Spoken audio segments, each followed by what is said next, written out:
Hi, folks. Welcome to our very first session of Yoga for Everybody with Carly Stong. Thanks for joining us, and I'll hand it over to Carly to kind of get you started and introduced to the session. Thanks, Mike. So welcome, everybody. We're going to get started in just a couple of moments.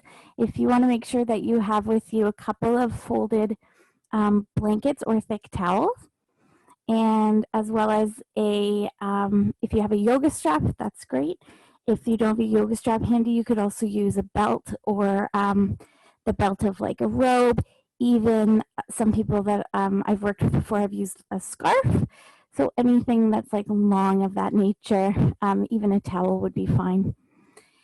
So this is your practice to take from it whatever it is you need. So it's a great time for you to close the door of the room you're in if you're able to, maybe put up a do not disturb sign, turn on music if you like music.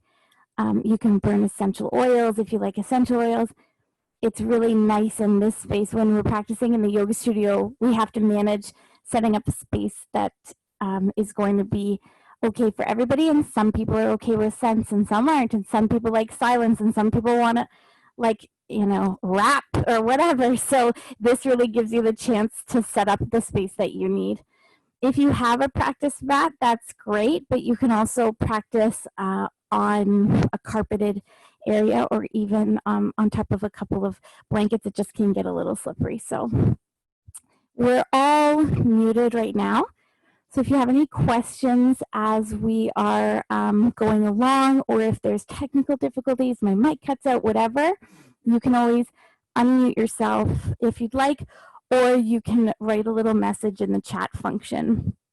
That gives you the opportunity to send a typed message to the whole group or just privately to myself. And I'll stick around for a couple of minutes after class to help with any questions as well. So now that that's all out of the way, let's get started. So we're going to get started in a seated shape. So I'll ask you to find your way towards your practice space. And I've just set up sideways here to show you an example of how I set up seated comfortably. So I've got one blanket stacked on top of the other, and you can see that they're kind of staggered, so one is slightly behind the other. So remember that you can also come up to sit just on a chair, but you might still use a blanket, or you might still use these principles. So what I'm going to do is sit right up in the sort of the center of the top blanket, with legs straight, legs crossed, feet together, knees open. It really doesn't matter. And then lean way forward and pull the fleshy bits of my seat back. Maybe move the fleshy bits of my belly forward. And that can help you to find yourself in this kind of tilted pelvis.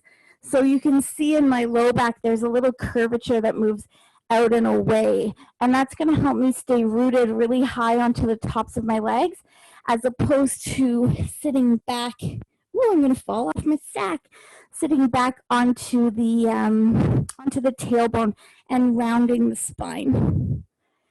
So from this foundation, if you're feeling, if you're quite a bit up and you're feeling strain in your knees or strain in your hips, it's a good place for you to bring another rolled blanket or towel just underneath your knees so that those come up a little bit.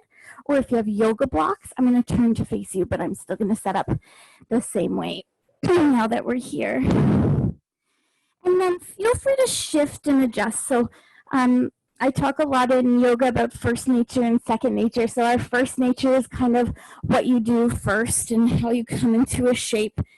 And the way that you express a pose or a shape with your body, you've already learned everything that shape has to teach you. You've learned everything to get you to that place. You're flexible in certain places. You're strong in other places.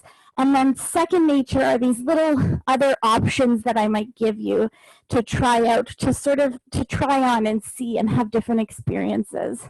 Not so much to find something that's better or worse than what you're doing now, but it gives you choice, and that gives you agency, and that gives you power. So different options so that you have more choice.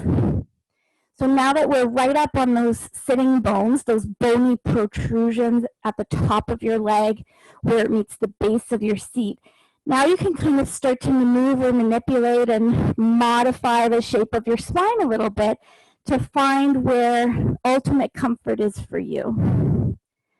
Sometimes I visualize that my back of the head and the back of my heart and my tail are kind of all on the same line, like as though I'm on an imaginary wall. And that can help me find a neutral spine.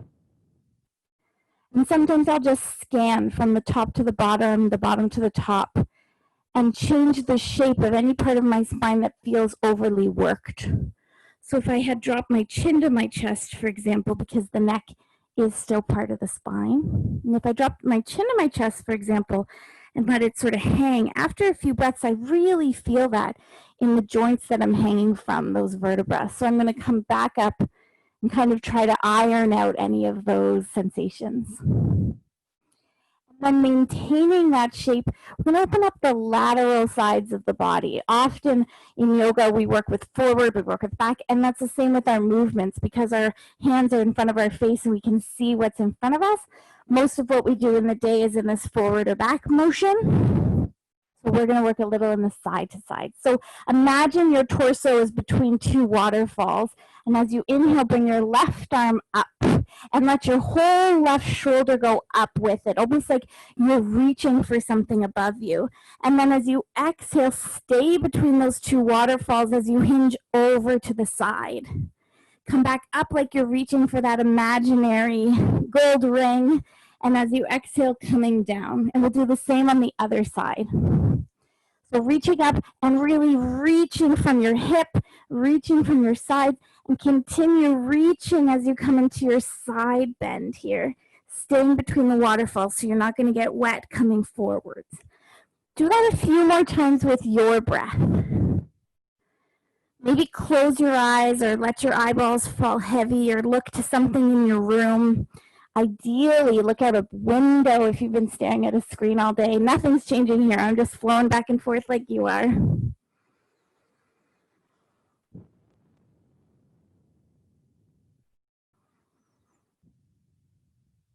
Maybe one more time per side. And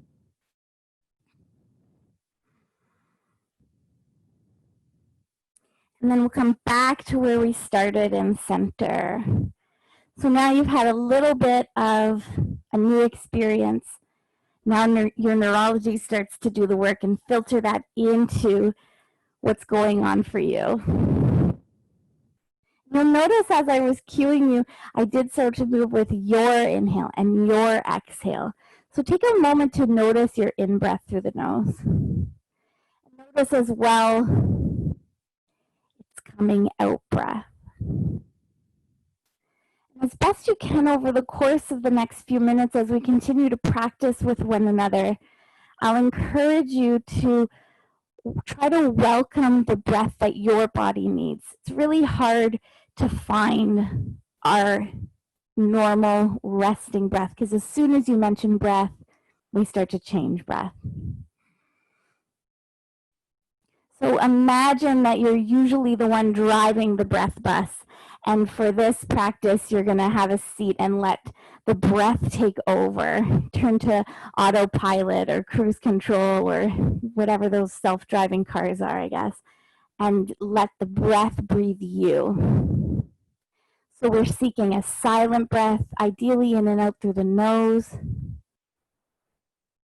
And the process of finding deeper breath or a more full breath is one of releasing and letting go of tension, letting go of effort, letting go of control.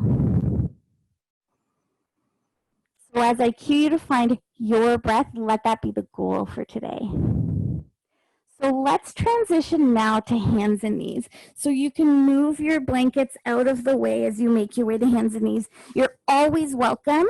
If you find yourself in hands and knees and it feels just a little too much sensation on the knees or too much sensation on the wrists, you're welcome to find yourself sitting in a chair just with your hands on the wall. And you can do almost anything. You could even stand with your hands on the wall. We can do almost everything we can do from hands and knees. We could modify there. I'll give you a few little supports systems here. So try to set yourself up in the most comfortable place. So you'll land in your first nature, and then you can shift and adjust. Maybe your hands want to go wider. Maybe they want to go further from your body, taking out that angle a little. Maybe your knees want to move closer. Maybe your feet want to move closer. Just experiment with different options and trust that you know what your body needs. Then with your feet, bring your attention to the pinky toe edges of your feet. And notice how that very slight adjustment can sometimes provide a little bit of a different sensation for where your knees are holding weight. Spreading your fingers out so that you're pushing ever so slightly into the pads of each finger, as well as down through the heel of your hand. And lastly, we're going to externally rotate the arms. So it's almost like you're holding little water balloons under your armpits. You're kind of going to circle the arms so that the weight of your arms are up. The engagement is up into the upper arms.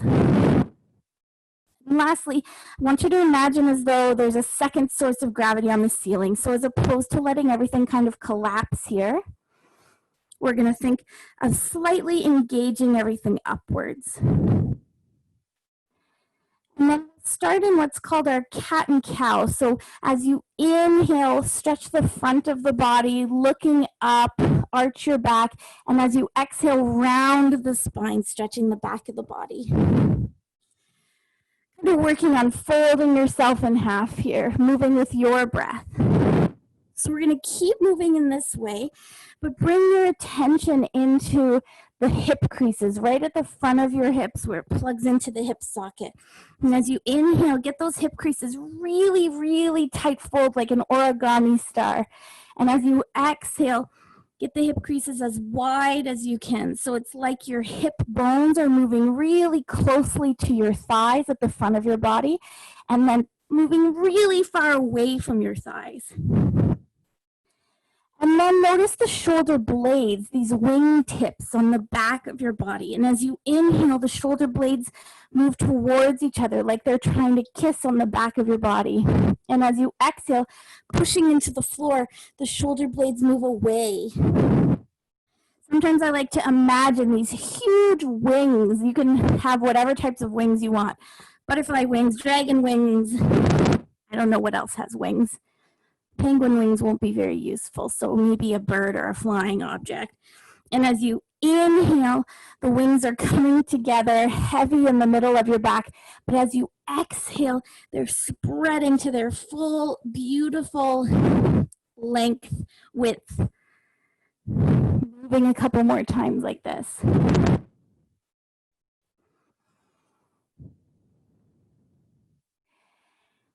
And coming back to neutral. And then I want you to imagine like you're drawing the letter O with your bottom on the wall behind you. So you're going to make big circles. No one can see you, so you can, well, maybe you're in a space people can see you. I don't want to assume, but they should try it. It feels really good. So lean way over to the right. Stick your seat way to the side as you shift left. Way to the left and scoop around, and then change the direction. So you're stirring the pot. Imagine you're like scraping the inside of a peanut butter jar, and you want to get all the corners. You don't do enough sort of lateral things like I was mentioning earlier. So you're going to notice as you shift a little to the sides, there's a little bit of corners that you might want to miss. So be really careful not to leave any peanut butter in the jar. And then we'll come out of that pose and shift your weight a little back. So I'm going to face you, but you're going to take your knees a little wide, shift your weight towards your bum, hands to the floor. If this feels too intense, you don't have to be in this shape for your knees. You could be in any shape where your hands are on the floor or on the wall. I got to back up. You can sit flat on your seat even. And then one at a time, so we're going to start with the index finger. Pick up your index fingers as high as they'll go, and you're going to tap 20 times. 30, 40, 50, 16, 17, 18, 19, 20 thumbs. Try not to move the palm or any of your other fingers. Middle finger, you can see my little cheat there. I'm trying not to bend my elbows, but it's proving difficult. Ring finger. I can really tell which hand dominant I am. And pinky. So why is this so hard? We're going to do it one more time. Well, the muscles that are moving your fingers in this way go right past your wrists into your forearms. Start with your thumbs again. We'll start with your thumbs this time. And index fingers. So here we're almost stretching the fingers by strengthening them, getting a little more mobility. Middle, oh boy, that's a tricky one. Keep that on straight.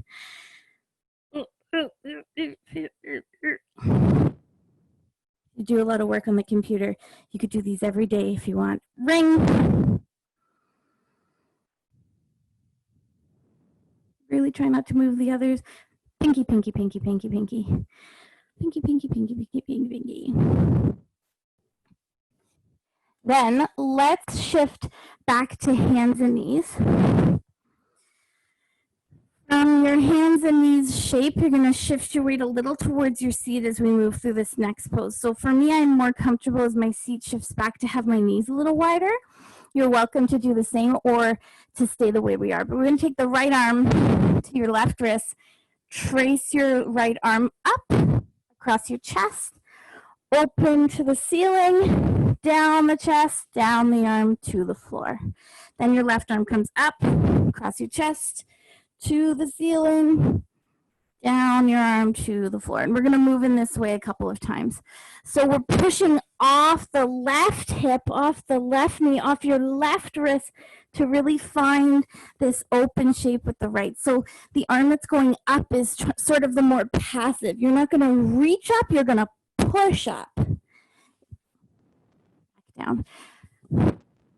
Why rub the hands across the arms? Because it's really good for the nervous system. And we're not allowed to touch anybody. So you can put skin to skin in your own safe bubbles. You're allowed to touch some people, but. Now the next time your left arm is up, send your hips as far to the left as you can as you push into the right arm. Only what feels good. And send your hips to the right as you push into the left arm. And then come back to center, knees are wide, shift your seat back towards your heels and rest down onto the forearms. You can bend your elbows and rest your head on your hands if you'd like. Forearm resting pose. If you'd like, you can bring your knees out of wide. You could keep them in wide if you'd like. And if your hip hinge allows for you to move a little closer to the floor, then you can extend the arms to hand under hand like a pillow, or fist on top of fist, or reach them, or experiment with a couple of these shapes. All of them are viable options. We're all doing the same thing. So here, your thighs are going to cut the breath from expanding into the belly a little bit. So what do we do? Well, you can take advantage of the space in the side ribs and the back of your body where the largest lobes of your lungs reside. So bring your imagination into the back of your body and the side of your body, almost like somebody puts a little blanket over your back here, your low back. And as you inhale, it's like you're pushing that blanket away with your body as the lungs inflate. And passively exhale. Inhale to feel that expansion and passively exhale.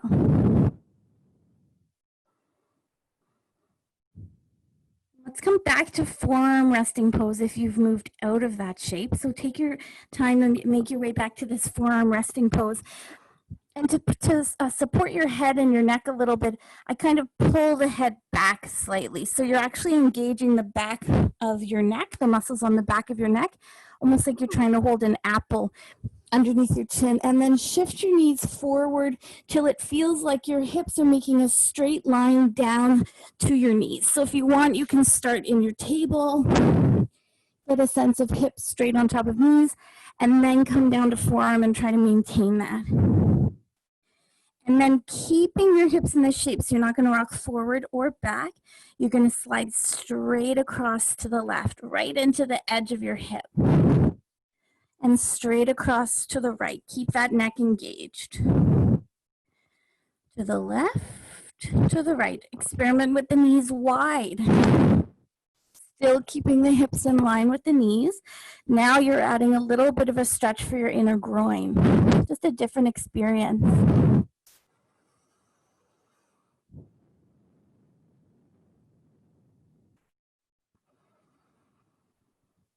And then we're going to come back up towards a kneeling shape. And from your kneeling shape, come up towards a lunge. So a low lunge to start. So if you do have a yoga mat at home, you can take the edge of your yoga mat and fold it to make a little extra padding for your back knee. Ooh, I lost my mic back. Make a little extra padding for your back knee and then step your foot forward. So I'm going to start with my right foot forward.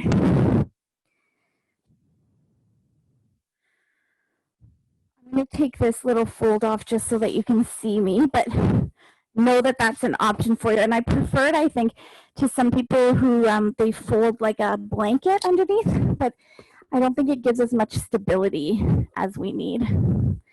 So here, with your back foot, can you still bring the weight towards the pinky toe side of your foot?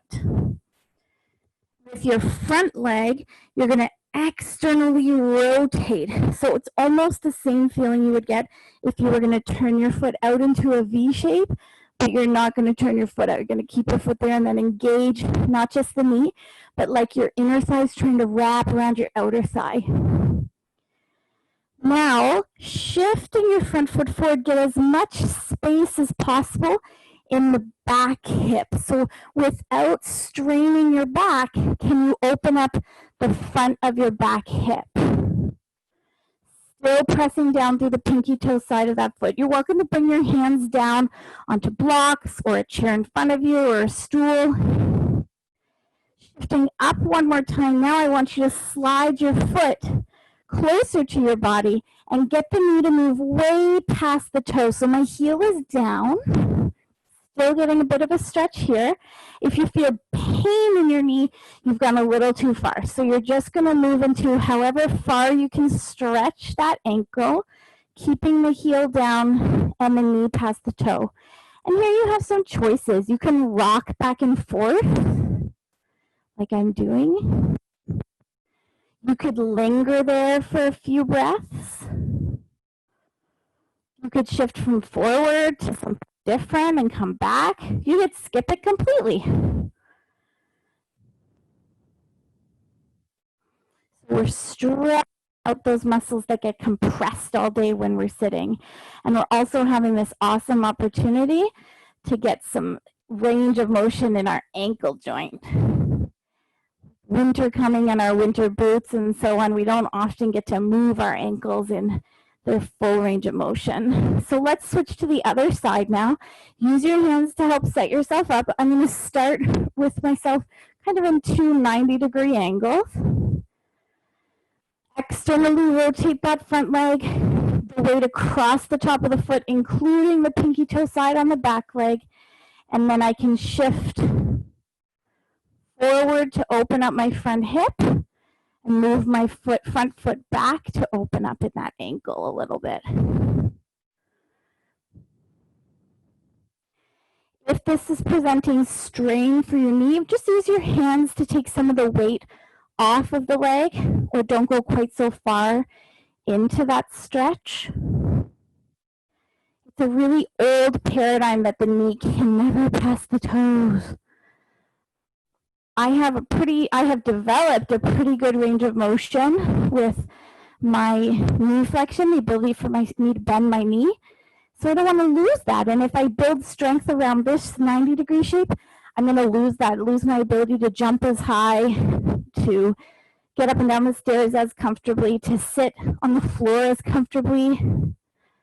If there's no pain, I'm always a use it, or maybe because I don't want to lose that kind of person.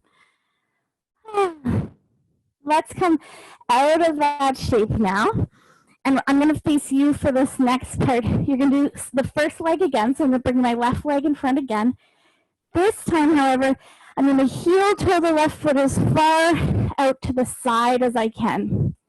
So already maybe you're starting to feel a little bit of sensation in the hip. So we're going to do a half squat with this left leg. And that means if you want to, you can hold onto a chair or the ledge of your couch, the ledge of your desk or bed, whatever's handy and not going to come down on you. So we're going to think hip joint, knee, ankle. So here the hip is opening. But as I sink my bum down, so I'm going to bring my seat down towards my opposite heel. And you can use your hands to take the weight off of that leg as much as you want. Now I'm also creating some hip flexion. There's a lot that happens in a squat. The closer your heel is to your body, the more you're going to work on the knee flexion and the ankle flexion. My heel is down. Then I can rock in and out of this shape and or take my hands away so that most of my body weight or 50% of my body weight is on that leg and start to build some resiliency. So you have so many choices in the range that you open your leg to the amount that it's bent. You can do the same exact pose up like this, finding the same benefits. The closer your heel gets, you see how you get a bit more of a bend. So rocking a couple more times here.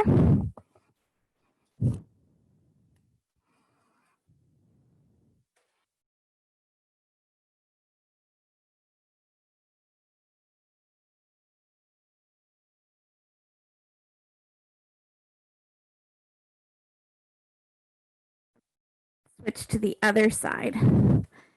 So take your time to transition here. Transition time in between two poses is one of my favorite times because it's sort of a moment you can be like, oh, okay, I feel difference between one side and the other. There's information happening here.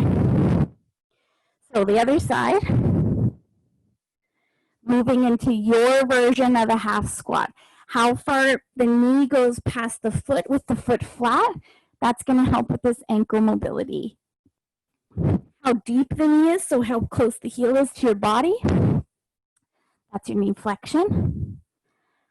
And then the opening, and as your hip kind of moves towards your thigh, there's your hip flexion. So we've got 3 joints, major joints. And everybody's going to look way different in this pose. So if you don't look like I look, that's great. You're not me. We come from different experiences. Different bodies have different abilities. So let's rock like this for just a couple more breaths.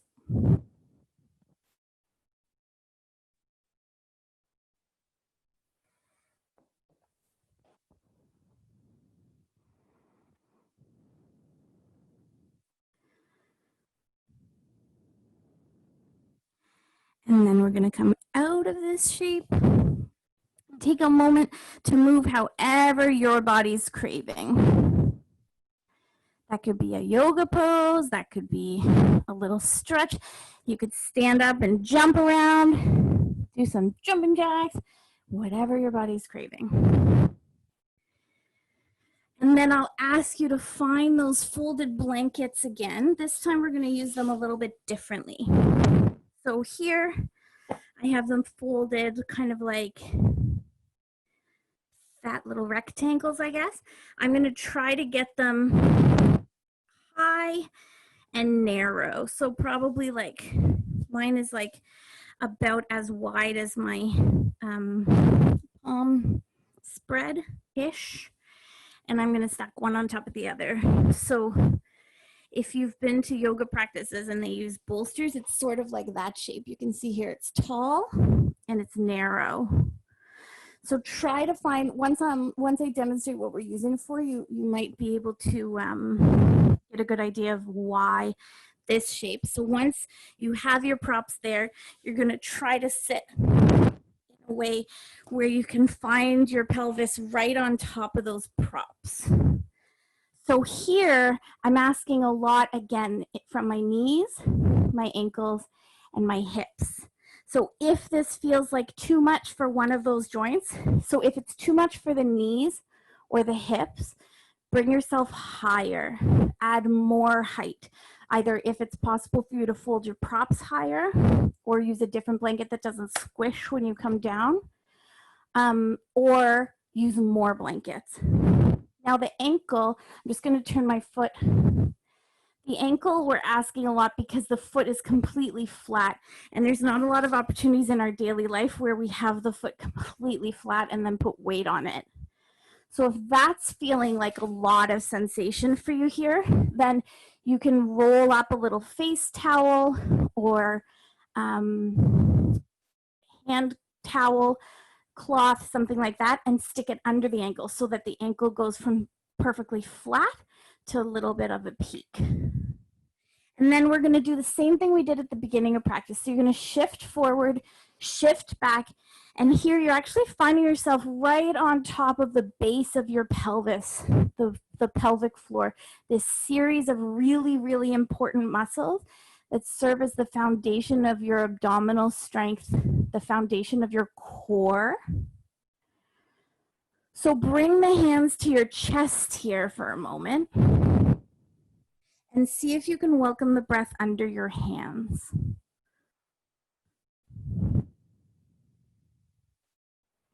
You might feel this little internal force rising and falling.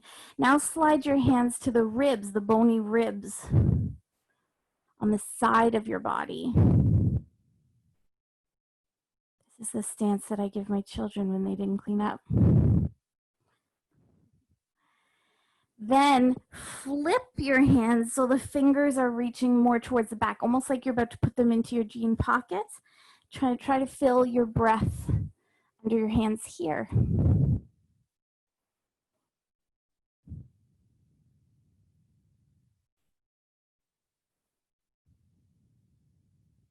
And then relaxing your arms, envision or imagine that cylindrical breath all the way around, all the way up, and all the way down to the pelvic floor. So the pelvic floor muscles are very subtle, deep muscles. The rest of your core is, they're large, superficial, or closer to the surface muscles. But as you breathe, try to imagine this 3D cylinder like the shape of a can. And as you inhale, this internal pressure moves out to all sides as well as up and down. And then as you exhale, that pressure is released. Everybody has a pelvic floor, and nobody wants to talk about it until they have to, and then it's big time needed. So we'll breathe in this way a couple of times, and then you can shift your weight to your right sitting bone. Shift your left sitting bone.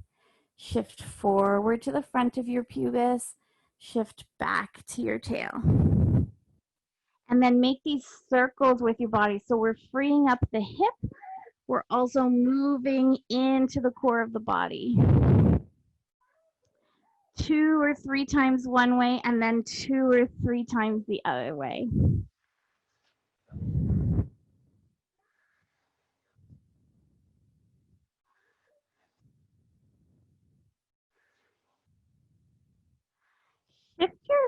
Shift how you're sitting if you need to so that you're more comfortable. So if sitting on your knees in this way is not comfortable, you can come out of this shape and sit in any comfortable way.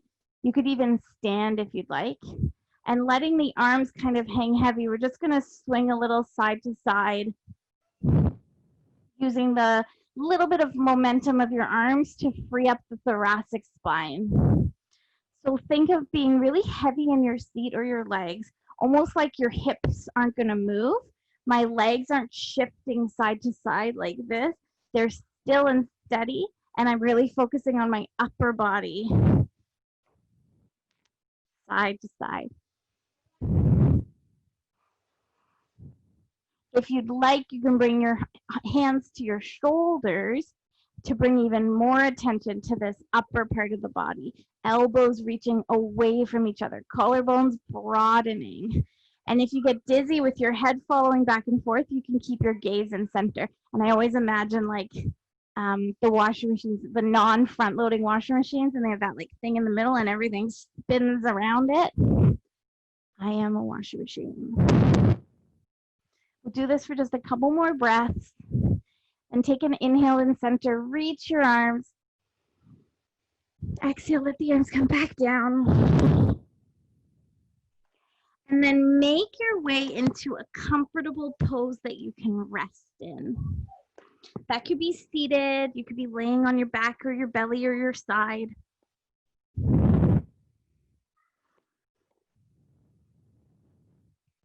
Whatever shape you choose, try to let it feel like a pose that's so comfortable and relaxed you could fall asleep in it.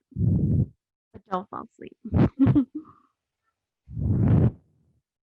So step one is get yourself as comfortable as possible. Use your blankets.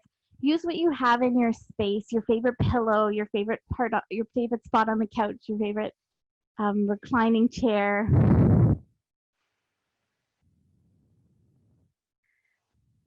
As the mom of two little ones, 3 and under, I am always tired. And so when I practice meditation or mindfulness, it's always with my eyes open, slightly open or wide open. So you're welcome. If you close your eyes and immediately your body just drifts towards sleep, and you really want to use these few minutes, just a few minutes, to practice these mindfulness techniques, feel free to leave the eyes open and let them fall upon one single thing. In our meditation practice at lunch on Wednesday, it was yesterday, we looked at something out the window. Maybe that's available for you, or maybe your favorite plant, or a picture that brings you joy.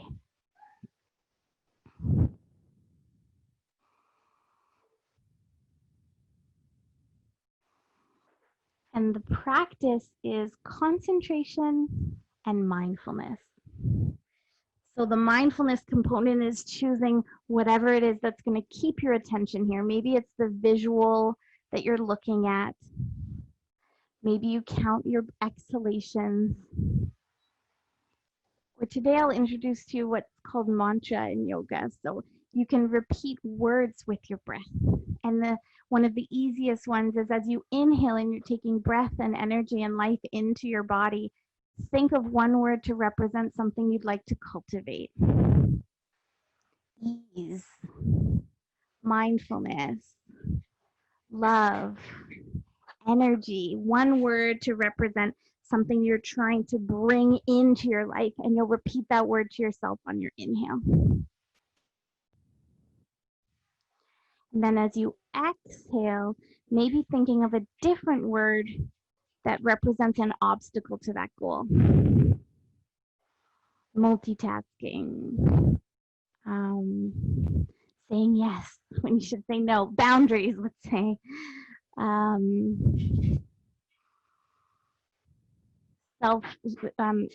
Negative self-talk.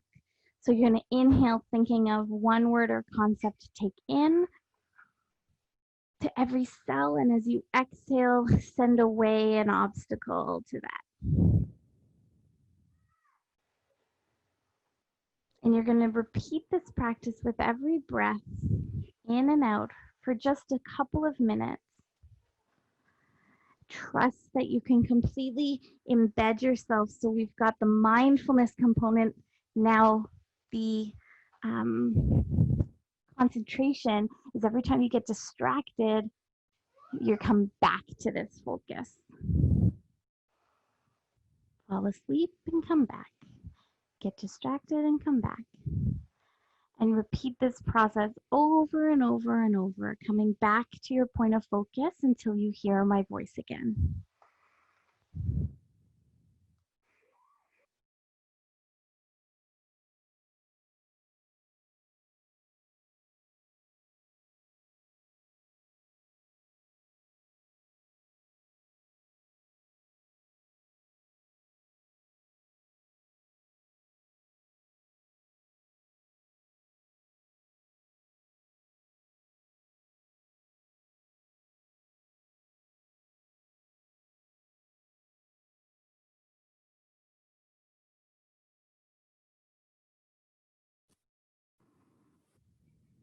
And then maybe starting to move your body a little bit.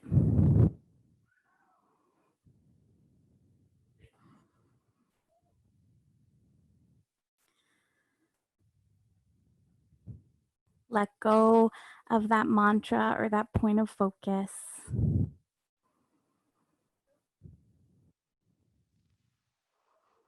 And bring your senses more into the space around you.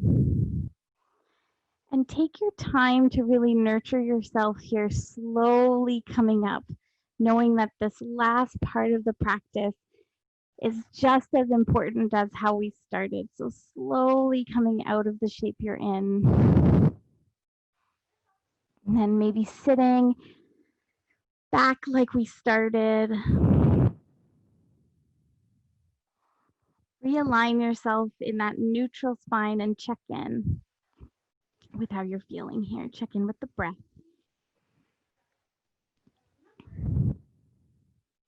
How fast your thoughts are coming or how slow. Where you feel ease.